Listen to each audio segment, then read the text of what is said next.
In Manhattan, moving from a one-bedroom apartment to a two-bedroom can add more than $1 million to the asking price.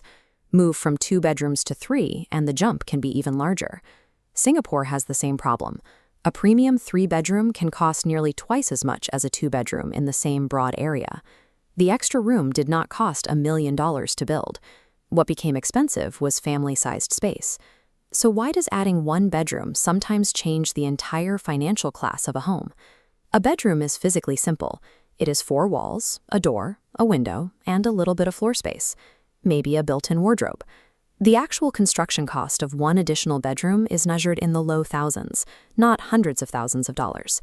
This is a price ladder showing representative asking prices in Manhattan, providing a clear benchmark for the jump. A studio apartment sits around $675,000.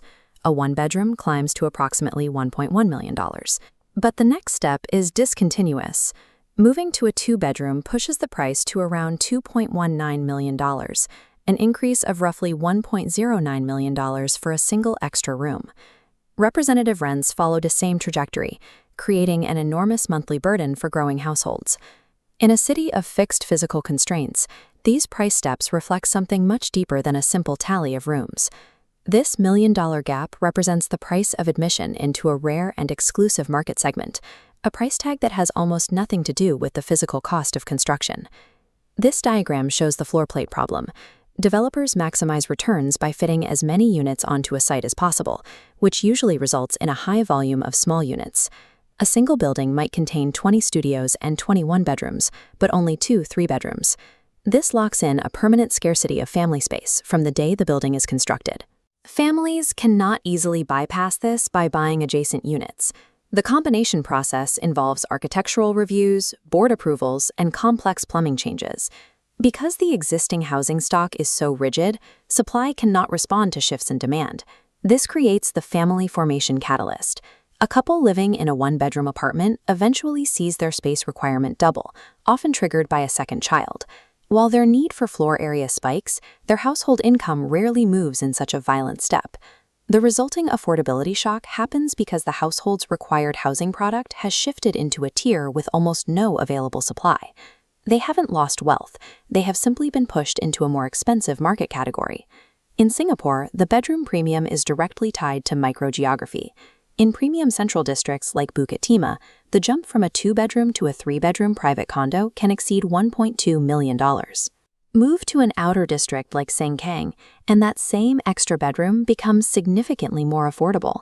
This occurs because families and single professionals value neighborhoods differently. A professional might prioritize proximity to the office and nightlife, but families pay a premium for specific school catchments, safety, and quiet streets. In land-constrained markets, these premium family properties attract buyers who intend to stay for decades. This long holding period further reduces the number of available units, driving the price of remaining space even higher. Hong Kong illustrates a defiance of the bulk discount rule. In most industries, buying more of a product lowers the unit price, but in hyper-dense real estate, the opposite can happen. This chart shows how price per square meter actually rises as the apartments get larger. While small units under 40 square meters average around $16,900, the largest family apartments reach approximately $25,300 per square meter. Size itself has become a luxury.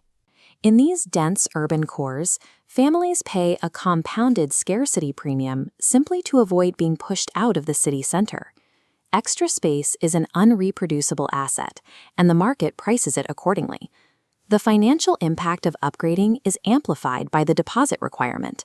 A $500,000 price jump for an extra bedroom instantly requires an additional $100,000 in upfront cash, assuming a 20% down payment. Next is the mortgage amplifier.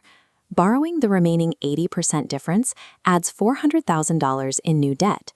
At current rates, this permanently raises the household's monthly income requirement by thousands of dollars.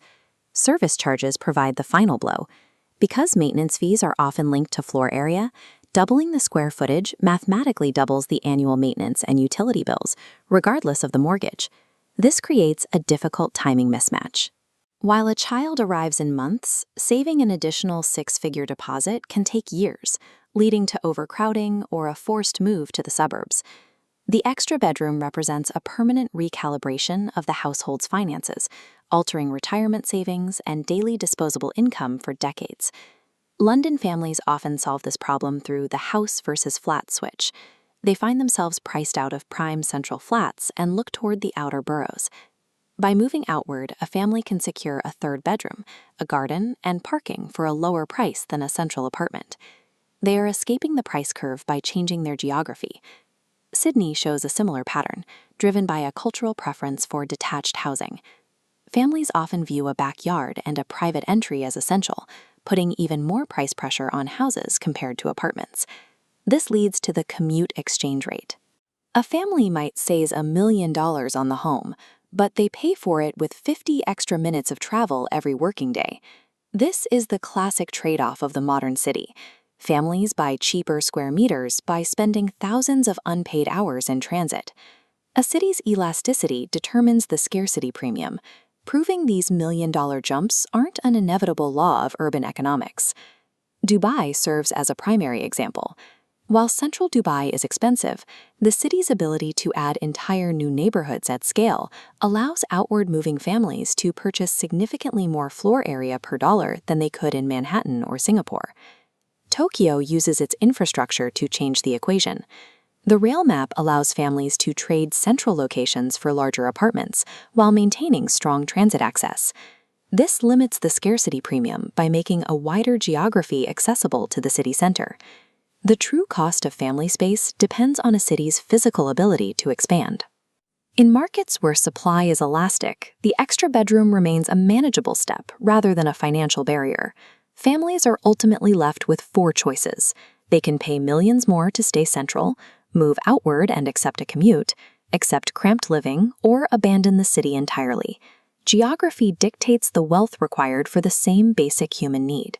This housing scarcity pyramid explains the global pressure. From Manhattan's lack of large units to Singapore's land limits and Hong Kong's space premium, demand for family space rises precisely at the narrow top of the supply curve. A 1-bedroom home answers the question, where can I live? A 3-bedroom home answers the question, where can my family live? Both questions draw from the same market, but they carry vastly different price tags. The real cost of an extra bedroom is the price of keeping your family in the same neighborhood and the same version of urban life. Money Map. We look beyond the size of your capital to show you exactly where that money works.